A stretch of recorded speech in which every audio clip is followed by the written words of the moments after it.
Welcome back, everybody, to the Earth to Emma podcast. Thank you so much for being here. So, I really sat down on the mat having no idea what I wanted to talk about, but I figured we can go ahead and just dive into kind of where I've been and what I've been doing. The best way to put it is this time feels like a very sacred time for me. I feel this way kind of every year where winter is dark. We get a lot less sun. We're inside a lot more. And so it's a very internal experience. There's a lot of reflection. So as we're coming out of that and into spring, which is also a time of growth, a time of new life, and I'm also a spring baby. I have a spring birthday. So I feel that it's always a big time where not only is nature starting over and having a lot of new growth, but it just seems to be a time where a lot changes for me as well. And this just seems to be a reoccurring theme every year. So, like I said, the space just feels very sacred, very personal, where I'm learning attachments in the sense of things that I'm really holding on to or maybe identifying with, and learning to let go of those and welcoming the space where we have a very snuggly cat.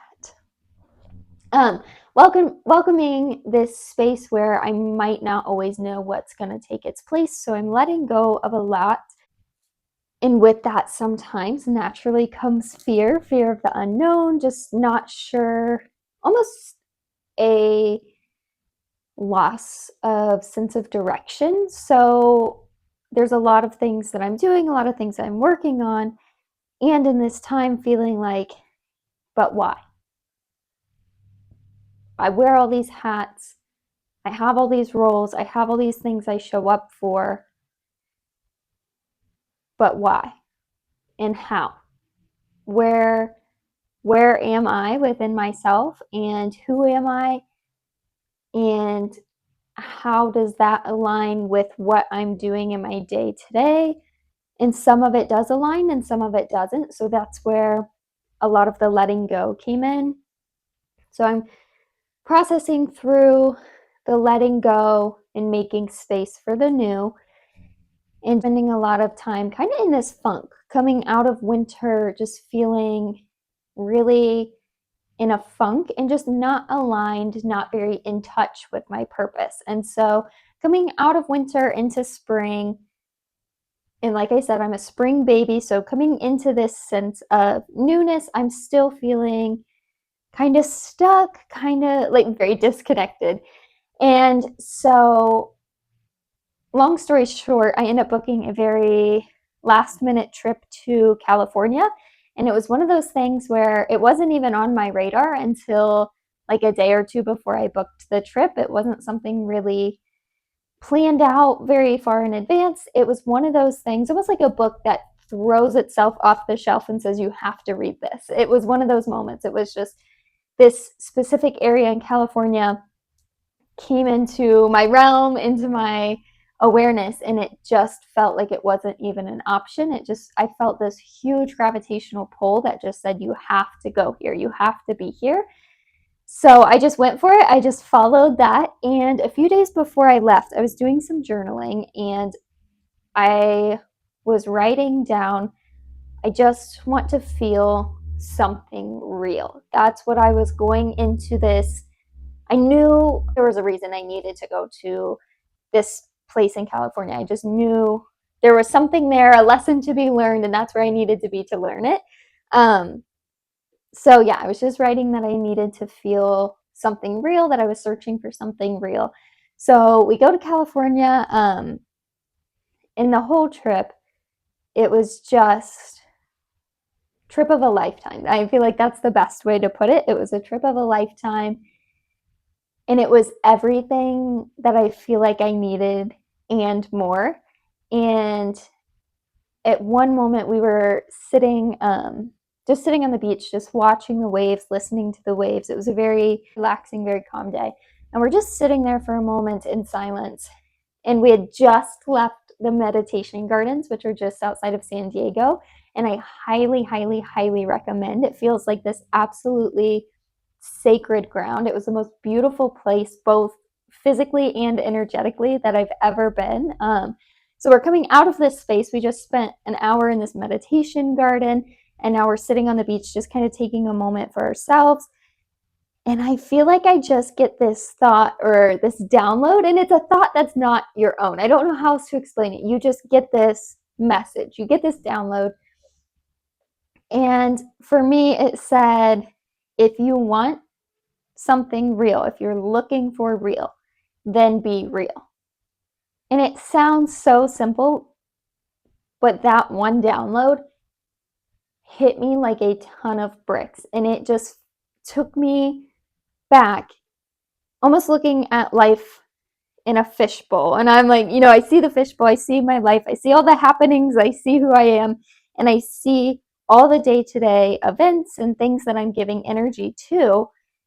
And I just realized I'm giving energy to a lot of what produces disconnection or distraction. So whether that's watching too much TV, spending too much time on the phone, whatever that is for you, disconnect you from the truth of who you are and disconnect you from your own power. And I think I was definitely doing too much of certain things that produce disconnection. And it just felt so clear. No wonder I'm not feeling connected to who I am and my purpose, and not feeling like I feel like I have this strong drive of I want to be moving, I want to be growing. And I felt stuck because I had this desire to grow, but I had no direction to grow in. And some of the best advice I have ever been given was make sure you're always running towards something and not from something.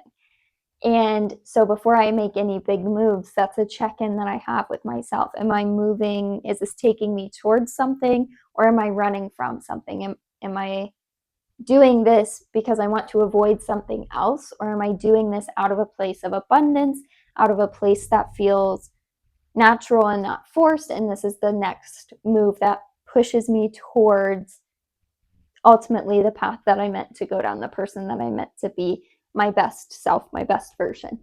So I just kind of started checking in with my own day-to-day habits, especially coming back from this trip, and just realizing how many habits I had that produced disconnection. So I've just been tweaking those, even just little by little. And I'm doing this with grace and with softness, because ultimately we're just humans. So it's not wrong or bad that I got a little left of center, feeling a little disconnected. I learned a lot. I was able to evaluate a lot of what I was doing.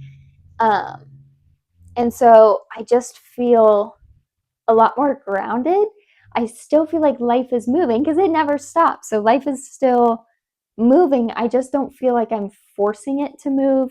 I don't feel disconnected. I think I just feel a lot more in tune, a lot more clear, and I just feel really, really grateful for that experience to go through. Even though winter can be hard, I think it's really important. And so then coming out of winter into spring and getting to start this new year and this new experience in this space of clarity and just feeling a little bit more aligned. So that's where I've been in the past couple of weeks, past couple of months. That's why feeling disconnected, it didn't really feel right to make another podcast and show up in this space when I didn't really feel like I had an idea or a platform of where I was showing up from. And I don't want to put something out there or produce something just to produce it, just because I think I should. I only want to put something out there when I feel that my heart has a message. And so that's where I've been the past couple months. That's why I haven't been showing up, but it was an absolutely beautiful and necessary time. So I'm super grateful to be back. I'm excited to be doing another podcast, and hopefully we will keep them coming out. I definitely have some more people to interview and some exciting news, really big. It feels really big to me. Projects in the works, things happening. So I'm excited to keep you all along and share all of this with you. And again, from me and Barbara Jean, thank you so much for being here.